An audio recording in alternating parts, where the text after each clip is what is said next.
All right, let's get it, Andrew. Open eye, feel the waves cut through me, hypnotized by the sounds I'm breathing in. Hold tight, chemicals collide. Hold tight, hold tight, hold tight.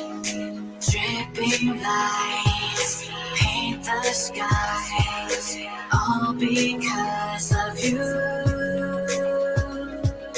Dripping lights paint the skies, only you can make me move. You can make me move. Can make me move. You can make me move. I mean, you can see right now, without LeBron, Lakers are struggling. Let me tell you about the team I hate, all right? I know the Dallas Cowboy fan is here, so I had to make sure he knew how much I hate this team. I'm ready. I've often said that the people who run baseball, they try very hard to ruin it. I'm from Brooklyn. I don't have a problem saying it to his face. Oh, I'm from Brooklyn. Hey, get any.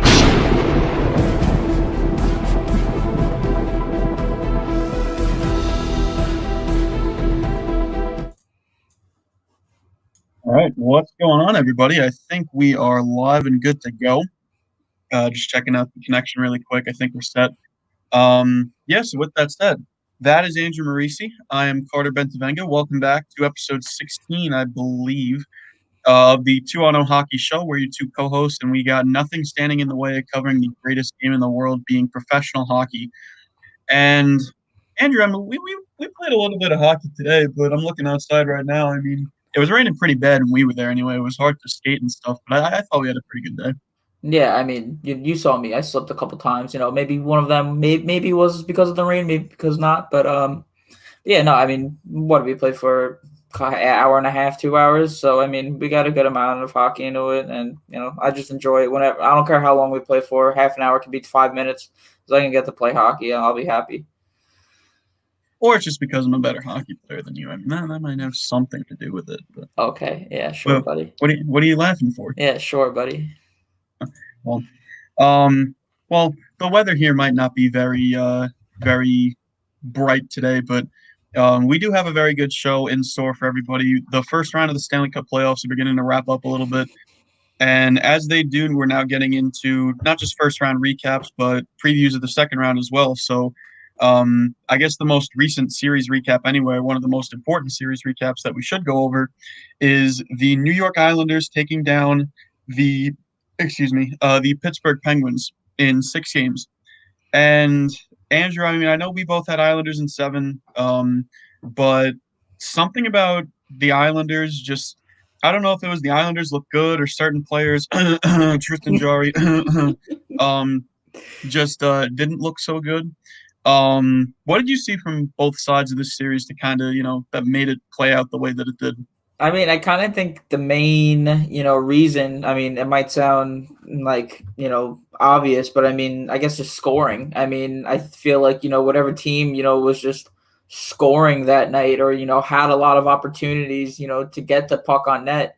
And, that was probably the main outcome of the series. We saw, the first couple games, nothing like too high scoring. And then, game 6, me and you were there. We just saw, the Islanders and the Penguins, honestly, just scoring a lot, but Islanders, getting a few more chances, due to Tristan Jarry, who you mentioned before, who just was not good this series. So, but I mean, it was a pretty, I wouldn't say it was even, but I mean, it was a pretty good series. Again, we both had them in 7. I said either 6 or 7. I said this could have went either ways. I really think, kind of depended, who had a 3-2 series lead.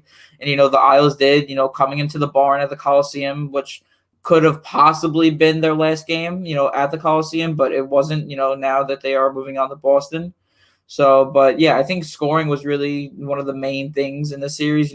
Whoever kind of just, it's going to sound, obvious, but, whoever just scored more goals, would have, had a chance to win this, series and games. And we saw it with the Islanders winning in Game 6. I believe the score was 5-3, if I'm not wrong. But yeah, they played a very good series. The penalty kill was, like one of the better, not even just in the series, just in the playoffs. So I mean, it was good to see the Islanders win. I hate the Penguins. I think everyone hates the Penguins if you're not a Penguins fan. So it was good to see the Islanders win.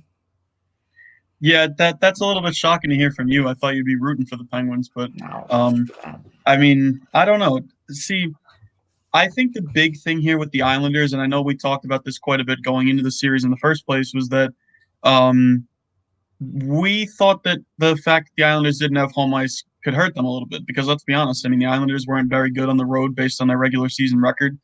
On the flip side, I mean, Pittsburgh was one of the better home teams in the league. So, if you were looking at it on paper, I mean, it was almost destined to be a Penguins series that, they could dominate at home. And the Penguins weren't that bad on the road either. So, I know the Coliseum's a tough place to play in, but, good teams find ways to win on the road. And that's actually not something that the Penguins were able to do this series because I think the Coliseum crowd just really got to them a little bit. And I think the Islanders just took advantage of playing at home, playing in such an amazing environment. I think the big thing, though, that I really want to focus on is that on the road, they managed to bend, but they didn't break. And what I mean by that is the Islanders, they had a few stretches over games 1 and, games 1, 2, and 5. Those were all in Pittsburgh. They had some stretches during, that point in time anyway, where it looked like the Penguins easily could have scored 2 or 3 goals in the time that they were in the Islanders zone. The Islanders looked lost at some points in this series. They were chasing the Penguins around. It even happened a few times at the Coliseum, but not quite to the extent that it happened when they were playing in Pittsburgh. And the Islanders just really managed to lock it down. I noticed during a lot of those, those opportunities, I mean, they really didn't give up any chances that were high danger. If the Penguins were going to get anything out of the time that they were in the Islanders zone, it was all going to be from either the outside or at the point.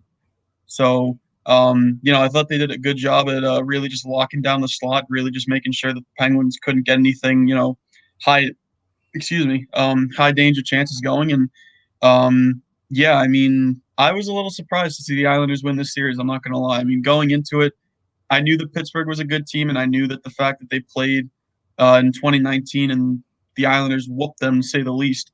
I thought this was going to be like, I thought this was going to be a series where the Penguins just came out and played angry and played like they wanted to win this series. And I didn't really see it out of them, to be completely real with you. I didn't think the Penguins played with much urgency when they should have been. I think they were just kind of, it's easy to look at shots on goal sometimes and look at shot opportunities in certain games and kind of think that, you're outplaying a team just because you're getting more shots on goal, which isn't necessarily the case. I mean, I don't know how to describe it. I'm going to try and, cap it up as much as I can. But I think with the Islanders, they don't have as much skill than, compared to the Penguins, but they do have more will. Will can beat out skill anytime if skill doesn't work hard. And the Penguins just didn't have that going for them.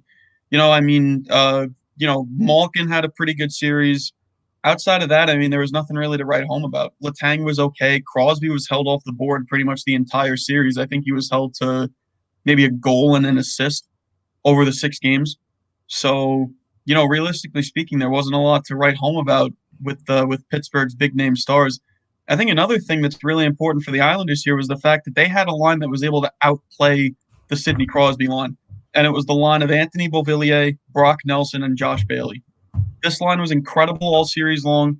They combined for 19 points over the course of those 6 games, including, I believe, 8 in the series clincher. So it was a lot of fun to see them have such a big series.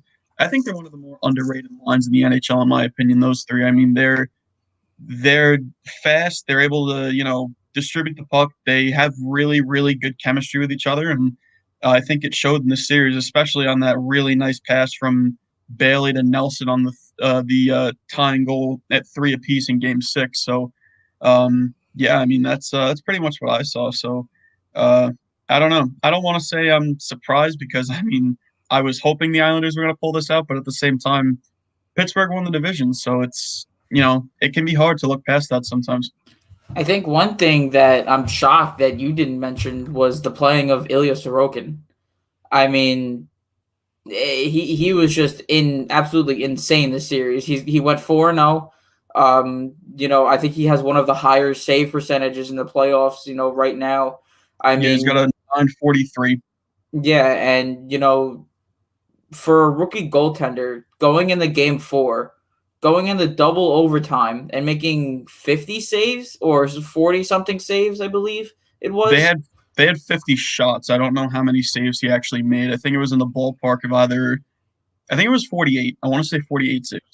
I'm gonna check right now, but I mean, just so it was 50 shots, and yeah, he made 48 saves. So, and that That's was a game rookie. 5 That's you're an talking about, right? game 5, yes, and that's a Islanders rookie playoff record, I believe, for most saves in a game.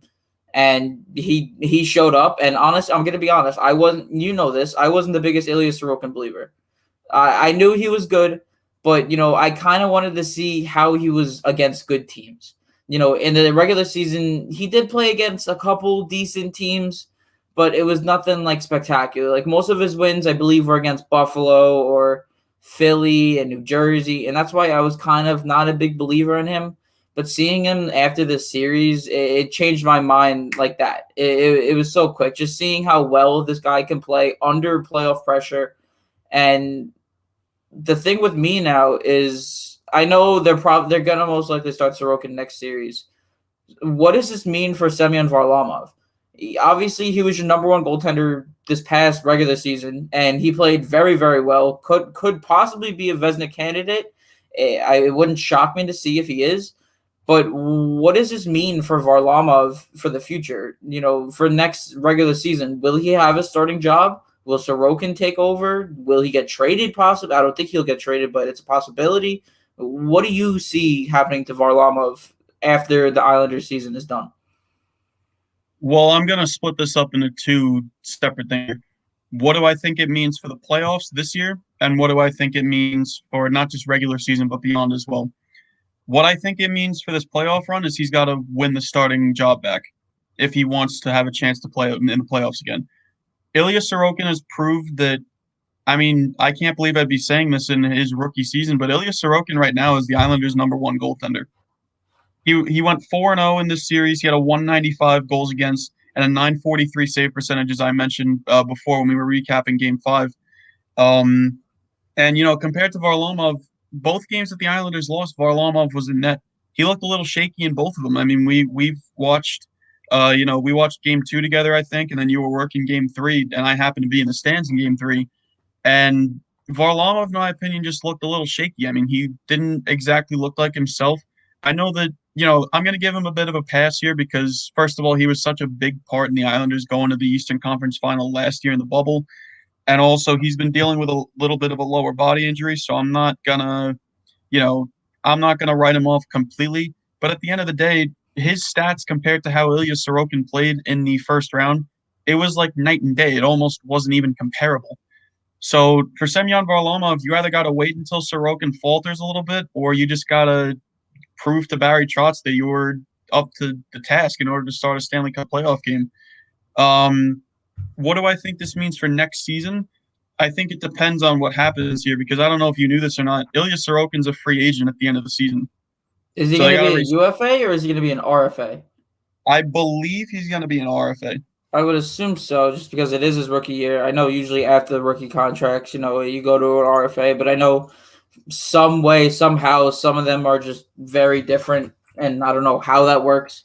I'm not that smart with the NHL, but I'm checking right now to see. All I really know in terms of the UFA and RFA situation is I think you're an RFA up until you're the age of 27. After 27, you're considered to be a UFA. He will be he's going to be an RFA after this year. I just checked, yeah. So I would assume, so he's an RFA at the end of the season. And I mean, they should be able to re-sign him Ilya Sorokin has been such a massive piece of this team that even if you don't have the cap, you better rearrange some stuff and you better move around some pieces in order to get him signed. At the end of the day, though, I think that Varlamov does still have a spot on the team after this season. You want me to be completely honest with you? I don't think this is Ilya Sorokin's net just yet in the regular season. Just because he's having a solid playoff run, I'm not trying to discredit Ilya Sorokin or anything. I love Sorokin. I love the way he plays. He's one of my favorite players on the team as of right now. But with Semyon Varlamov, with the veteran presence that he brings, with the playoff credibility that he has, I don't think it would be very smart of the Islanders to dump him just yet. He does still have 2 years left on his current contract. So at the end of the day, I mean, Varlamov does still have a spot on this team, speaking about a roster spot anyway. What I do want to say, though, is, and I was kind of getting into this before I got off track a little bit, I don't think this is Sorokin's net just yet. I think Varlamov, I think he'll be around as kind of like a 1A, 1B type of thing. I think it's important, though, to have two goalies like that because, as good as Sorokin might be, Varlamov is a very solid kind of 1B option to fall back on when Sorokin isn't playing well. And vice versa. When Varlamov isn't playing well, Sorokin's a good backup option to have. So I really think they complement each other really, really well. And this is a goaltending tandem that I would hate to see broken up, especially so early in Sorokin's NHL career. So it'll be interesting to see what happens with all that. But I do think Varlamov has a spot on the roster at the end of the season. All right, interesting to hear that. So moving on from the Islanders series, obviously, and then we talked about it last Monday or this past Monday. Bruins 1-5, so the Bruins will be playing against the Islanders. I'm not 100% sure when that series starts. I believe it's going to be soonish. I don't know if you know the details or not, but I know game one's tomorrow night. I don't know anything else yet in terms of when the rest of the series is going to be out just yet. But game one is tomorrow night at 8 p.m. So okay, so I'll be making sure to watch that. Bruins 3 seed, Islanders 4 seed. And the next series I want to cover is the Lightning series. And obviously Panthers number 2 seed, Lightning number 3 seed. Lightning win 4-2. They won Wednesday night against Florida. This was Spencer Knight's second career start. We saw him. He played very good in his first career playoff start in game 5. But just game 6, I think Tampa kind of just wanted it. I don't think they were the underdog, even though they were the number 3 seed. Everyone, knows they just won the Stanley Cup last year. Everyone knows they're one of the most deadly teams in the league. And I think they kind of just wanted it more from Florida.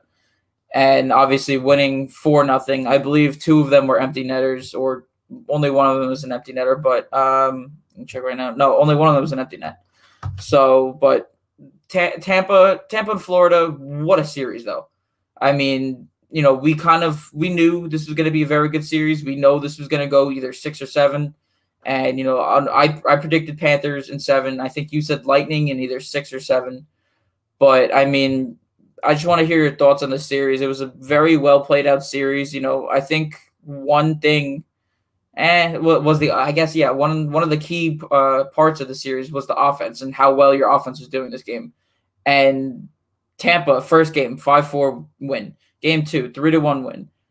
Tampa, game 4, 6-2 win. Game 6, 4-0 win. So obviously when the Lightning won, their offense produced. And I know I remember you saying you didn't think Kucherov was going to be a very big factor in the series, but he basically was like, all right, I heard Carter say that let's light it up.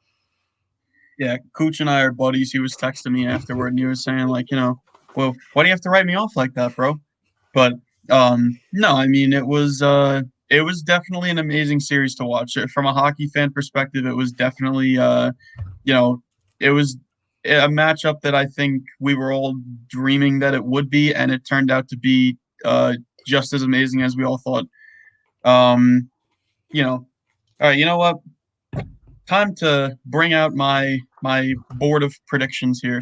Not like I said the Panthers were going to lose to the Lightning or anything. I mean, listen, you were right. I will give you that. I mean, I feel like this series could have went both ways. The board of predictions, though, as we're gonna point out, one of them's gonna be like all Just over the drops. place. I get like 1 or 2 right. The rest of them are all just. I got a Um, decent amount. I feel like not like I did pretty well. Like maybe not games. I don't know how you got the Bruins in 5. I don't know how you picked that out. But Knowledge. That's what it is. I don't know. We're getting off track here. What I do want to focus on is I kind of want to get your thoughts on this here. I think part of the reason that that the Panthers lost this series, and it was kind of the same thing with the Penguins with Tristan Jarry, who awful is like putting it nicely. By the way. Yeah. Also, if you want to score on Tristan Jarry, go glove. His glove is terrible.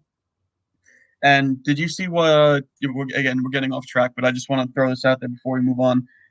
Did you hear what Mike Matheson said about Tristan Jarry? I did not. That he still thinks he's one of the best goalies in the league. After that performance in Game 6?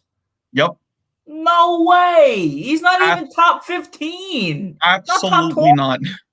No, Oh I would my argue God. even top 30. I can name 29 goaltenders better than Tristan Jarry, and half of them are backups. No, I don't know. I mean, but what I do want to get into a little bit, I think Bobrovsky, he dropped the ball a little bit, if I'm being completely honest, in this series. And one game that I really want to look at in particular, Game 4, right? This is the second game that the Lightning hosted all series long.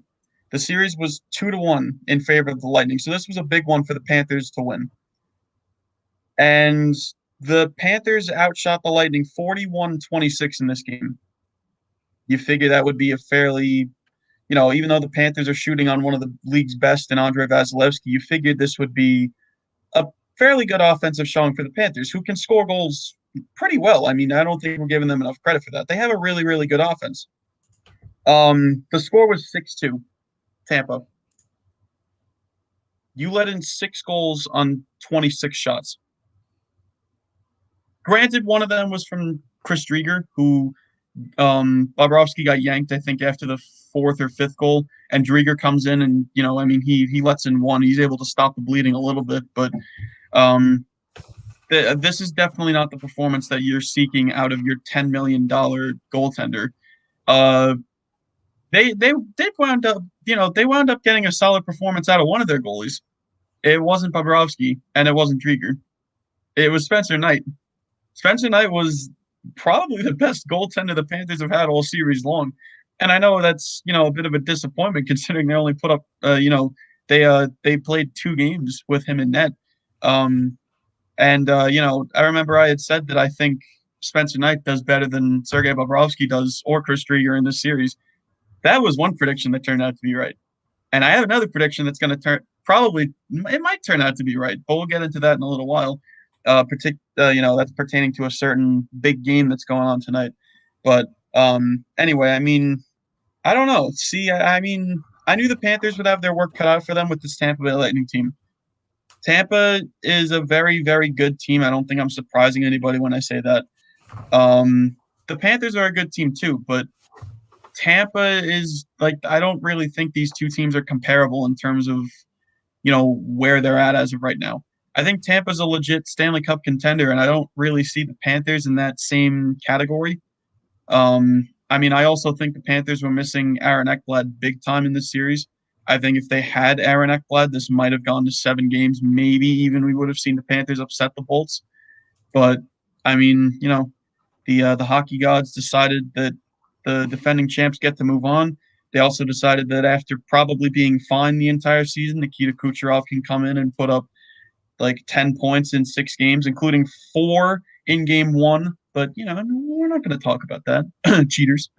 But anyway, do you have anything else you want to say about the series before I bash my head against the wall, knowing that Tampa's going to win back-to-back cups? Nah, I mean, I was just a big believer in Spencer Knight. We talked about this Monday. I was basically saying, could Spencer Knight, be the reason why they win this series? he was definitely a reason why they had a shot at winning the series coming He into was the game reason why 5. the Bolts didn't win this in 5 games. Exactly. If it wasn't for Spencer Knight, they would have lost in 5, and I would have looked more of like an idiot. But thank you to Spencer Knight. That's hard to do, Andrew. That's very hard to do. Very hard to do. So, but the other Central Series ending last night, and I'd say a fashion that we kind of assumed it was going to be overtime. All 66 seconds of it. Yeah, but it just shocked me. You know, I told you last night, you know, I was at the Yankee game. I was coming home. My phone died or whatever. And then, you know, I charge my phone and I see, Hurricanes Predators heading to overtime. And I'm like, oh, great. Let me change real quick. Got it on my phone. Game's over. Out of the 3 past games that basically went not as far as you can in the overtime, but pretty far in the overtime. The one game I went into 1 overtime. You almost went the distance in 2 overtimes. Yeah. I wanted this to be a long game because I had nothing better to do last night. But Carolina ended up taking the series in 6, winning in an overtime. Sebastian Aho, game-winning goal. This series was very interesting, to say the least. I feel like most people had Carolina in a blowout after the first 2 games, but it's got to be the Nashville crowd, man. Their fans and everything, you know, coming back, you know, home for game 3 and 4, taking both of those in double overtime. But then obviously Carolina winning both of the next games in overtime.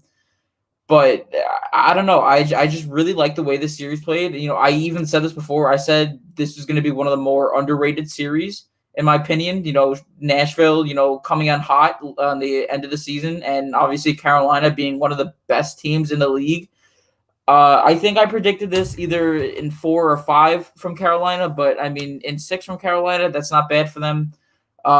They end up playing the Lightning, which that is going to be a very, very good series to watch. If you're going to watch one series out of at least the semifinals, I think this is definitely one to watch. You have one of the better younger teams in the league who's looking for a cup, and then Lightning obviously winning last year. So that's going to be interesting to see. But enough on future talk. This series, I want to get your thoughts on this. Did you see this coming from Nashville at all? Or, you know, was this kind of like a shocker to you? What do you mean? Did I see this coming from Nashville, like pushing the series to 6 games? Yeah. Or? Yeah.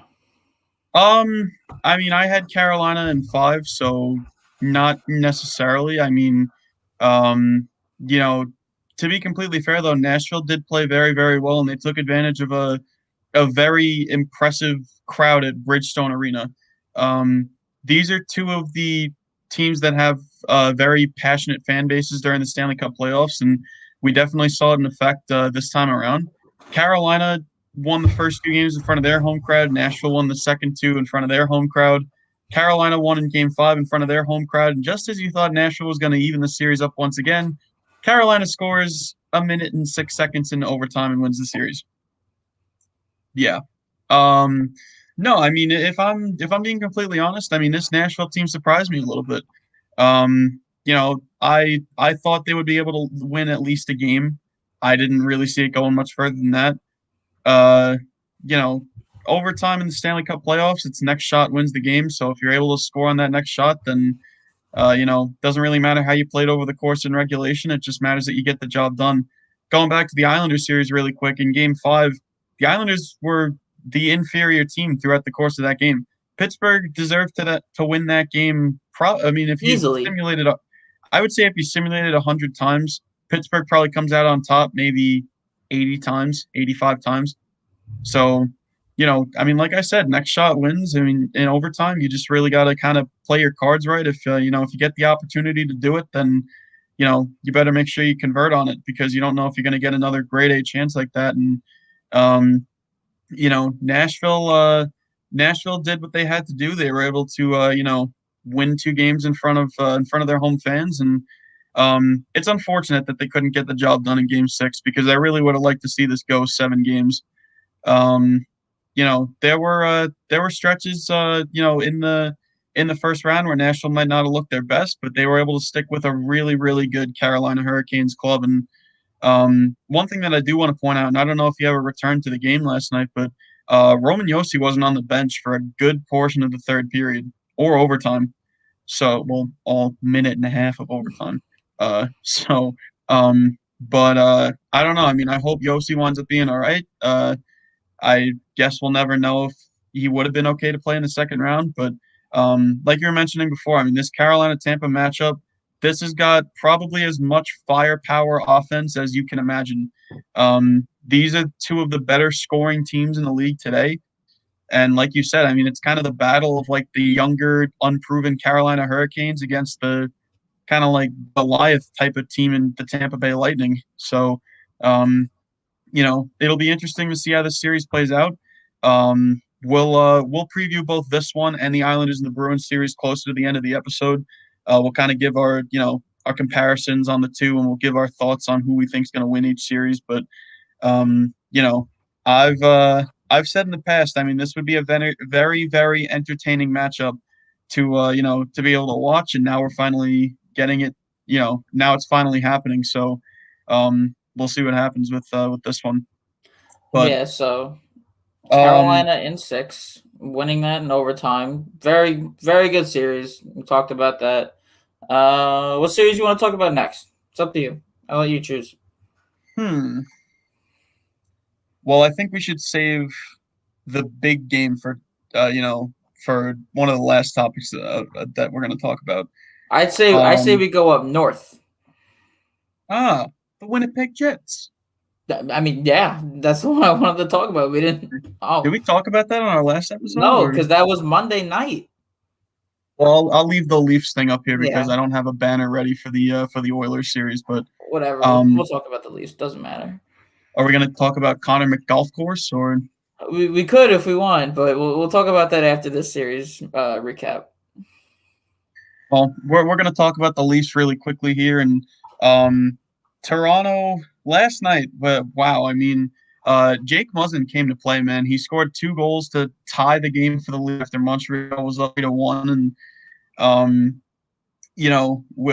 sorry. Oh no, Montreal was up 3-0. Toronto came back. They scored 3 times. Jake Muzzin, of all people, scored 2 goals to force overtime, and then the Canadians win. 59 seconds in overtime. So, it was that quick too? Another quick overtime game. And the funnier part about this was a 2-on-0. Oh, the 2-on-0 hockey show. Look at that. Thank you, Montreal. You're setting up all kinds of entendres for us today. But yeah, I mean, I thought Toronto would have gotten the job done. I thought after that furious comeback that they had in the final few minutes of regulation, I thought that they would have been able to get at least something out of overtime, and it would have lasted longer than 59 seconds.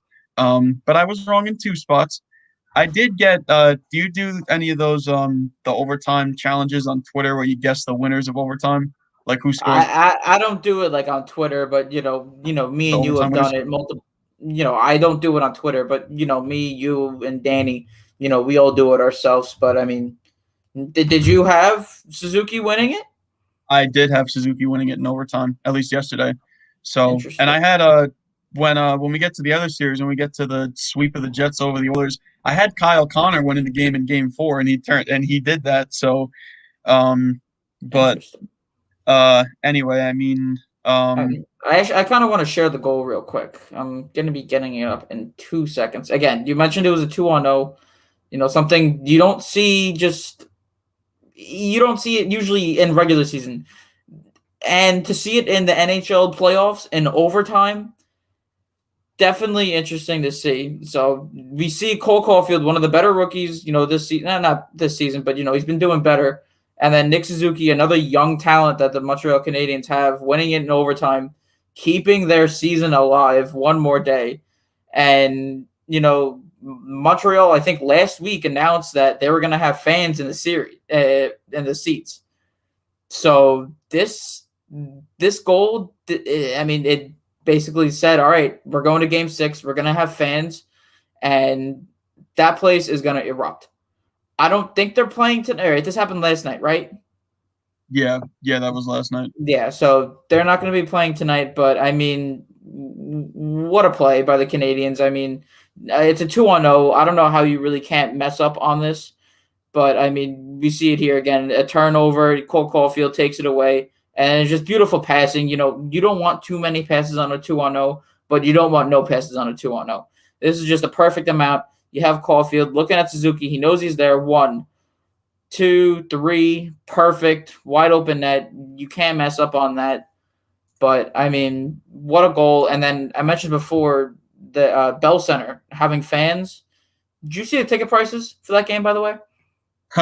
Oh yeah, Minimum $5,000. that's insane. Minimum. That's all the way in the nosebleeds where you barely get to see. You probably can't even see the puck. I No, want I to don't- know how much tickets are like front row. Let's see it. Well, look, handy dandy StubHub here has let's see. Oh, the cheapest is only $900 each. Oh, now it's only $900. Okay. You want to Well, go? huh? Oh, let's go. Let's go. Let's go. I'm down to Come go to. I'm down to go to Montreal to see a game. I got money. Yeah, we'll be all right. Yeah, we'll be fine.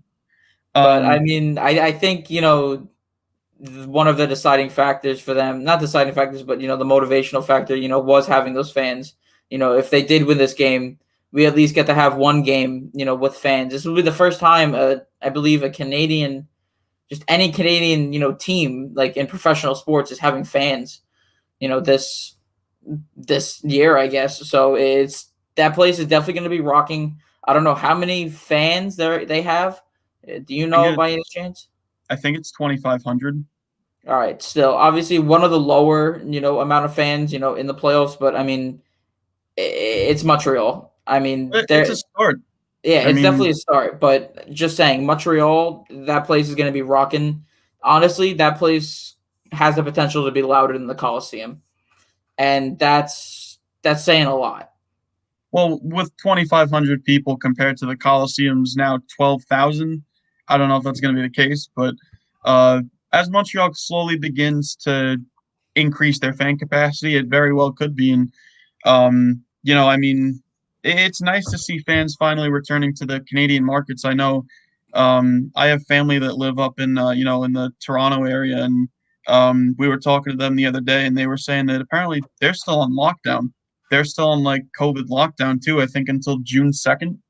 So, I mean, it's it definitely sucks to see that, but I mean, I'm just happy the fans will be able to finally return to the stands in the North Division. And I mean, Andrew, do you think we see the Canadians maybe force a Game 7, knowing that there'll be fans in the stands? The fans could pump them up a little bit. I mean, you never know. I mean, knowing Toronto, what they've done past couple of Probably. years, probably, yeah. But I mean, I don't know. I think Toronto is just hungry. They've been knocked out the past couple of years. Obviously they've been furious, whatever. And adding veteran presence like Bogosian and Joe Thornton, Galchenyuk, Simmons. Exactly. I don't think they can lose in 6, or at least lose in 7. Or just go to a Game 7.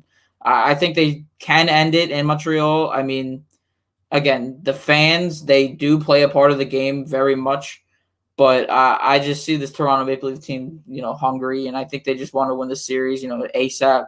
I had them. I had them in 5 games. So if they can win in 6, I think that would be good for me, also good for the city of Toronto. I think I had Toronto in 6, so if they're able to do that, then I'll get that on the dot. But I do want to ask you one thing here, and I think I know the answer to this, but I'm just going to ask you it anyway. If you had to pick a team in this series anyway, that has more pressure to get out of the first round, these are 2 hockey markets that are very passionate about their teams. They're 2 of the biggest hockey markets in the world. I would think the pressure is more on Toronto to get out of round 1 than it is on Montreal. Would you agree with that, or would you put more pressure on the Canadians? Or... Can you say that again? You cut out a little bit. Yeah, so basically my question was, who do you think has more pressure to get out of the first round? Do you think it's Toronto? Do you think it's Montreal? If you had to pick, I mean, I think I know my answer, but I want to see if it's different than yours. I would definitely say Toronto. I mean, I said it 2 minutes ago. The past, what is it, 3 or 4 years now that they've made the playoffs, they've all been bounced in the first round, and 2 out of the 4 times I think it was by Boston. And again, they're just hungry. So if they make it to the second round, they will be living. They'll be pumped up. And I mean, for Montreal fans, do not be upset if you guys lose this series. You guys are still a very, very young, good team. You guys are going to have a lot more chances coming up, in the next couple of years. Montreal is going to be a very good team again. I think it really kind of depends on how Carey Price plays for them. If he can return to like 2014 Carey Price, which is highly undoubtable. That was 6 or 7 years ago. But I mean, Montreal, don't worry about it if you get bounced out. Toronto, if you get bounced out, I would say be worried. I wouldn't be surprised if one of Marner, Nylander, or Riley, not Riley, but I'd say either one of Marner or Nylander gets traded if they lose this series. Wait, who did you say you think gets traded? Hang on. If the Leafs lose, don't be surprised if Mitch Marner or William Nylander gets traded. Wow. Okay, that's pretty big. I wasn't expecting that. Well, I don't know. I mean, I think Toronto would want to stick with the core that they have, but I guess we'll see what happens with that. Do you want to get into the Jets and the Oilers series now, or? Oh, so you just mean the Jets series? Just the Jets? Oh yeah, no. It was just the Jets. As you can tell All by the Jets. as you can tell by the by the incredible banner that we have up on the screen here. I mean, I'm gonna make myself look like an idiot. I'm gonna say it anyway. I had Oilers in 5. What did I have? I had Oilers in 6. All right, so, So- we both look dumb. We were both wrong. Don't get me wrong, but I mean, just Edmonton, man. I don't Hey. know what's wrong. I mean, I kind of do know what's wrong. They just don't have depth. I mean, other than McDavid, Draisaitl, and Barry, who else do they really have that's gonna, jumpstart their team? We see don't. with the Islanders, you have Barzell. Yeah, he's the jump to the team. Okay, maybe he's not playing well. Who can we, get a guy who can bounce up? Anthony Beauvillier, Brock Nelson, Kyle Palmieri, who we just saw. Elite winger Josh Bailey, Josh Bailey. I mean, even Polak. NHL All-Star Josh Bailey to you. Yes, whatever. But I mean, they need more depth. They kind of need to do what the Maple Leafs have done. They need to add a little bit more veteran guys to their team. I know they have Mike Smith, but I think it's time to move on from him. I think they got to look for a new goaltender. Mikko Koskinen's not that great. Mike Smith hasn't been that great in the playoffs, as we've seen, during his whole career. So it's definitely going to be interesting to see, what Edmonton does after, or at least in this offseason. But I mean, I'm done talking about Edmonton. Winnipeg Jets. Bravo. Good for you. Bravo. Good for you. I mean, honestly, I'm gonna say this. It wasn't like it's gonna sound bad, but I was not surprised by this as much as I should have been. I think surprised. I think that after seeing the series, I realize now the Jets are a very, very, very good team. They have a lot of depth. Yeah, their defense may not be that great, but if you have a good goaltender backing you up, like Connor Hellebuck, they can steal you a series. We saw it multiple times in the past couple playoffs. If your goalie gets hot, we saw it this year with the Islanders. It happened this year. Ilya Sorokin won the Islanders that series. Not saying that, not saying that the Islanders got extremely outworked, but Sorokin was a major piece in why the Islanders were able to move on. And it happened again with the Winnipeg Jets. So, I do want to mention at least my thoughts in the series anyway.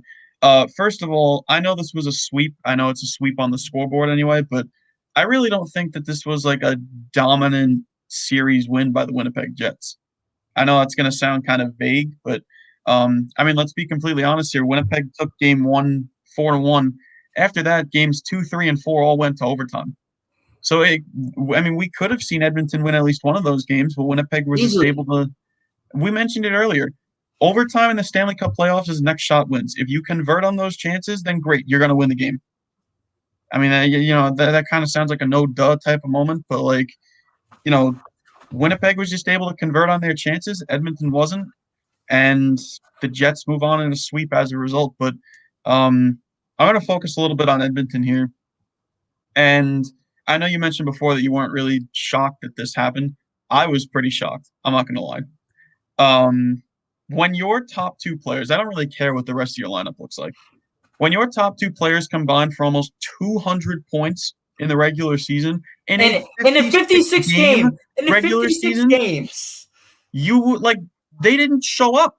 I don't know if it was just the Winnipeg did a good job of shutting them down, or they just didn't come to play or something like that. But like McDavid and Draisaitl were nowhere to be found up until Game 3. By the way, like what happened in Game 3? It was 4-1. And Winnipeg comes back. Their season ended with that loss. Edmonton's season was over after that loss. Because I mentioned before, you figured Edmonton would get through one game. Winnipeg came back. They won that game in overtime. I don't care what would have happened in Game 4. I don't think Edmonton was coming back after they blew that lead against the Winnipeg Jets. Their season was done. So, if anything, I mean, and I want to build off of what you were saying before, looking for maybe veteran presence, maybe looking for a new goaltender even. I mean, if I'm being completely real here, I would argue that you get rid of Mikko Koskinen and you keep Mike Smith.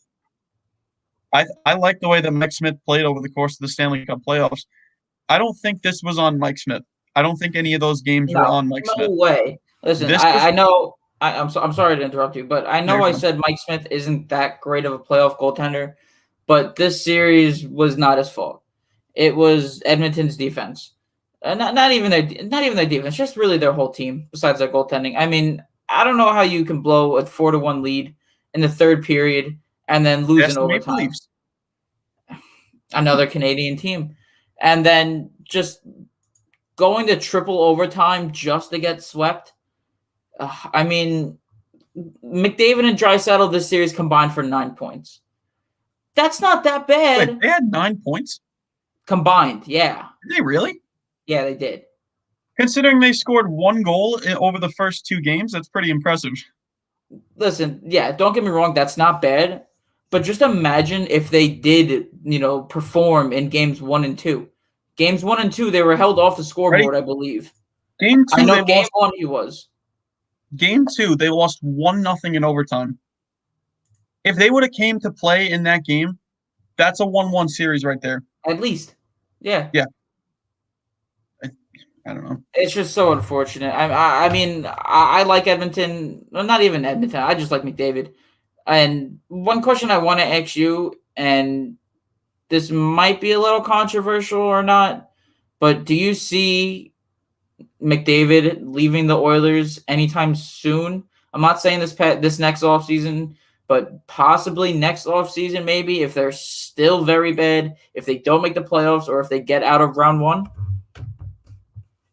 I don't think he's moving this offseason. I don't think he moved next offseason. I think he stays in Edmonton all of next year, regardless of what happens, whether they make or miss the playoffs. Going into the next season after that, so this next season would be 21-22. So starting with the 22-23 season, right? Connor McDavid at this point would be 26 years old. He's in the prime of his career. He wants to win a Stanley Cup. That's great. I don't think Edmonton's going to be the team that's going to get that done for him. Because let's be honest here, I mean, we were talking about it before. They don't have any depth outside of McDavid and Draisaitl. Who do they have? Nugent Hopkins? Okay, he's good, but he's not that great. He's definitely not, a guy you can rely on every single game to score for you. They don't have anybody like that, though. Like Kyler Yamamoto, okay, he's decent. He's not that good. Real quick, I want to just go through the roster for Edmonton, right? Connor McDavid, Leon Draisaitl, Nugent Hopkins. Okay, not bad players. James Neal, he's out of his prime. He's done. That's Zach when Cash, you drop off like a cliff. Yeah. It's McDavid, Draisaitl, Nuge, and then everybody else. Zach Cassian, he's a goon. Alex Chiasson. Kyle Okay. Turris, out of his prime. Josh Archibald, who? Jujar Kara, who? Puliarvi, could Yeah. do something. No. It kind of really depends. I don't think so.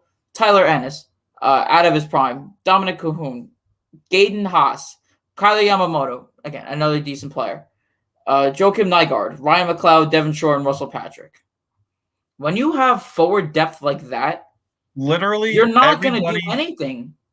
everybody that you mentioned outside of McDavid, Draisaitl, and Nugent Hopkins is a third or a fourth liner on any other team in the league. You put James Neal on any other team in the league, and he's third, fourth line. I would argue he doesn't even belong in the NHL on other teams. He might even be playing in the AHL. You're lucky that Edmonton's forward depth is absolutely horrendous, James Neal. Otherwise, you probably wouldn't have a job in the NHL. Or you could just go play for like Detroit or New Jersey. And then you see like Tampa Bay's roster. All right, Kucherov, Stamkos, Point, Palat, Gord, Johnson, Cirelli, Killorn, Coleman, Goudreau, Pat Maroon. Those are all solid depth players. And that makes up 1, 2, 3, 4, 5, 6, 7, 8, 9, 10. Like that that's 2 or 3 lines right there. At least 2 or 3 lines that are just solid depth scoring that you can count on. Anthony Cirelli is 23 years old. Tyler Johnson, 30 years old. Yanni Gourde, 29 years old. These guys aren't necessarily that old. Yeah, some of them may be out of their primes, like Tyler Johnson may be out of his prime. Alex Killorn's out of his prime. But as long as you have those depth players who you know you can count on, not even for every game, just for a couple games when you need them to score. When your players aren't doing that well, you have to count on these players to step up for them. And that's what Tampa Bay, that's what they did. Last year, we saw them sign Zach Bogosian. We saw them sign Pat Maroon. We saw them get some other player. Kevin Shattenkirk. You got to add depth to your roster. And that's what the Oilers need to do this offseason. I don't know how many players or who is going to be a free agent this year, but if I was Ken Holland, I need to add depth players immediately. I think you need to add another winger to play alongside McDavid and Draisaitl to start off, because I don't know who's playing. I think you need to put them on 2 separate lines. Yeah, I would argue that too. I mean, because think, if you can bring in 2 solid, I mean, honestly, I don't even know if you have to bring in another solid. I mean, you already have Yamamoto, who's decent, but to be fair, McDavid and Draisaitl are both players that can make people around them better. But at the same time, you also have to have quality players to play alongside of them. Like all of those players that you just named outside of McDavid, Draisaitl, and Nugent Hopkins are all bums, to say the least. If you had some actual scoring talent alongside guys like McDavid and Draisaitl, the wonders that it'll do for this team are unbelievable. Unbelievable. But one thing that I do want to mention here before we move on to our second round recaps really quickly. Imagine Whoa, we got to do one more after that. We got to do one more series after that. Right. The other thing. You mean the prediction that I'm going to be right about after tonight? Listen. But games 3 and 4 would have looked like in Winnipeg with fans in the stands. Oh my God. I don't think Edmonton would have had a 4-1 lead. No, at all. No way. If there were ready? fans there. No way. But think about it this way. You come back from 4-1 down, and the fans are going nuts. And Nick Ehlers wins that game in overtime. The building explodes, and Kyle Connor sweeps the Oilers in triple overtime in Winnipeg. That barn is going crazy if fans are in the stands in Winnipeg. Did you watch that triple overtime game by any chance? I watched every game of this series. Every minute of every game. I was struggling to stay up for that. I saw second overtime, and I'm like, no way this thing's going to triple OT. But thank God they ended it early. Well, early. They had to have been around 2 a.m. for our time. But anyway, we're going to move on really quickly here. We got a few more things to get through before the end of the show. We do have a Game 7 for tonight. The Vegas Golden Knights and the Minnesota Wild. Andrew, Minnesota in 7. Listen, I could be an idiot by tonight, or you I remember will be an idiot. You texted me after Game 5, and you were like, "Oh, the prediction's looking pretty good right now." The series wasn't over, and I knew it wasn't over. Yeah. But just I because know. I'm saying this, I think Vegas takes it. I mean, Vegas has obviously been one of the better teams in recent history. They've been around for what, 4 years? Yeah, 4 or 5. And they've been one of at least a top 5 team each year, I Mhm. would say. First year, no one saw them. No one saw that going to the cup. Obviously, losing in 5 to a Washington Capitals team, and then the next year, obviously blowing a 3-1 lead to the San Jose Sharks, and then last year blowing a 3-1 lead to the Vancouver Canucks, but winning that series, and now this year blowing another 3-1 lead, and who knows what's going to happen tonight. But when you have fans in that crowd, and we've seen Vegas crowds when there's actual people there, that place goes nuts. That's another very great atmosphere if you're a hockey player. I'm sure that's why Mark Stone came here. That's why Max Pacioretty came here. That's why all these players who were free agents signed here or got traded to here. So it's going to be interesting to see how well Vegas plays in front of their fans in a game 7 where they need to win. And obviously, every game 7 is a must win. But for Vegas, you have to win. If you don't, then I really don't know what else to say. But all I know is that it's going to be a good game. I know you and a couple of other people are going to be showing them up to my house tonight watching this game. So it's definitely going to be interesting to see, how this game folds out. Yeah, and I was going to ask you this, but you pretty much answered my question, right? I mean, the pressure has to be on Vegas to win this series, is it not? I mean, with Minnesota, you're playing with house money at this point. I don't think anybody really expected them to make the playoffs. And they're putting up a good show against one of the league's best teams in the Vegas Golden Knights.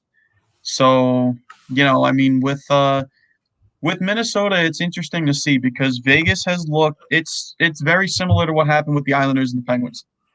The Wild look good on the road. They can prove that they bend, but they don't break. The only game so far that's been in Vegas that the Wild have lost was game 2, and they lost 3-1. Minnesota won game 1, 1-0 in overtime, won game 5, 4-2. So, I mean, I don't know. I would think that Vegas comes out and plays a fairly good game in game 7.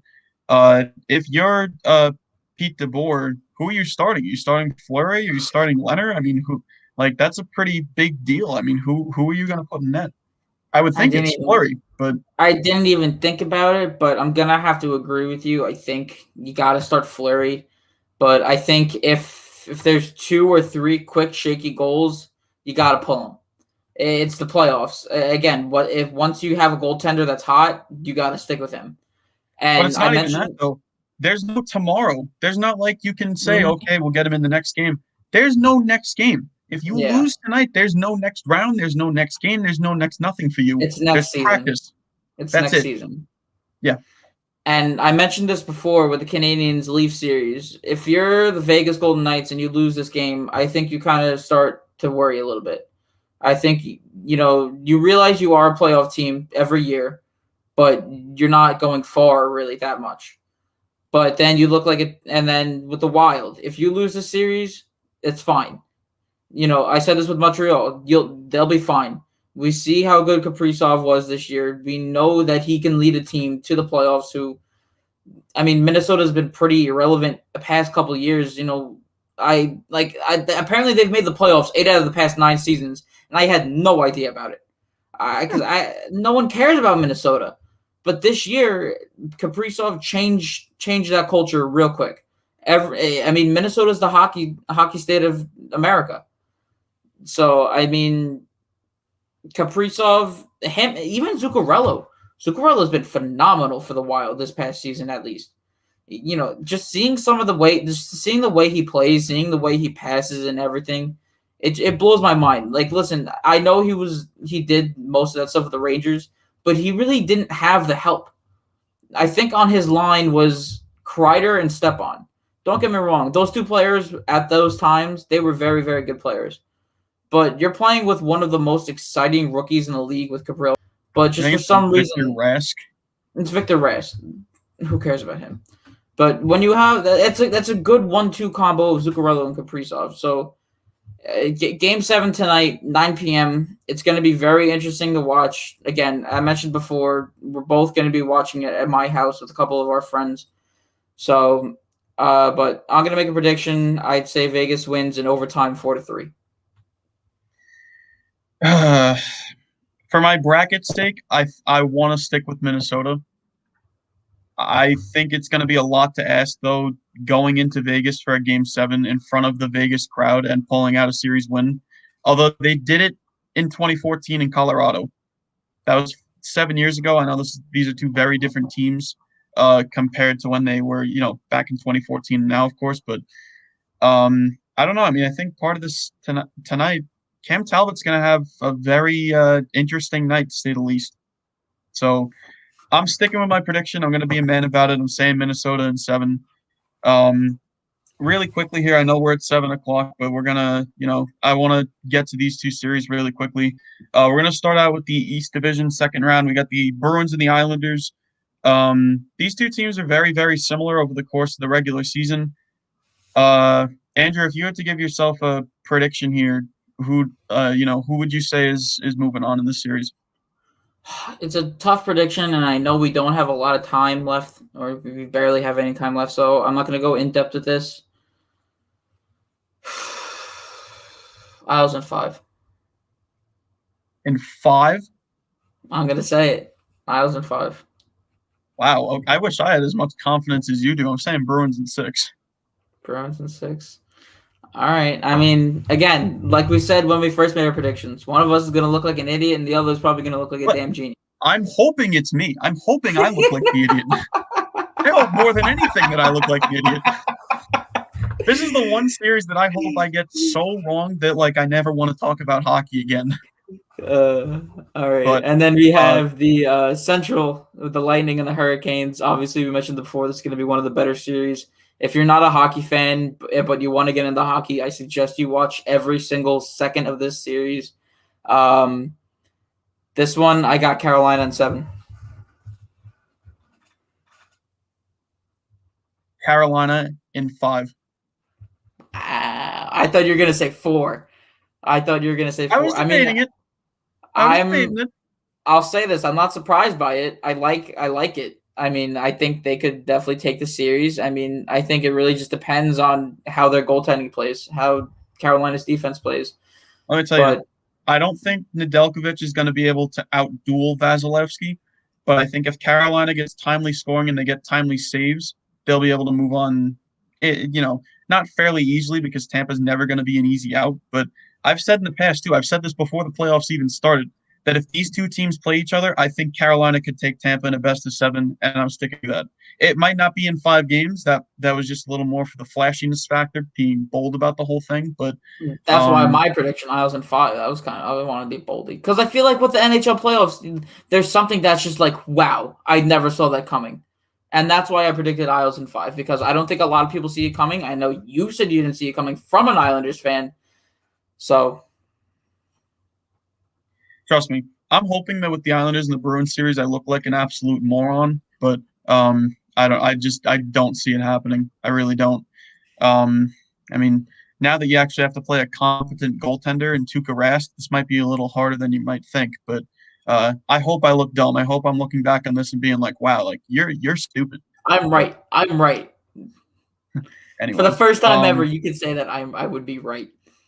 And I would love it if you were right, but I don't think it's going to happen.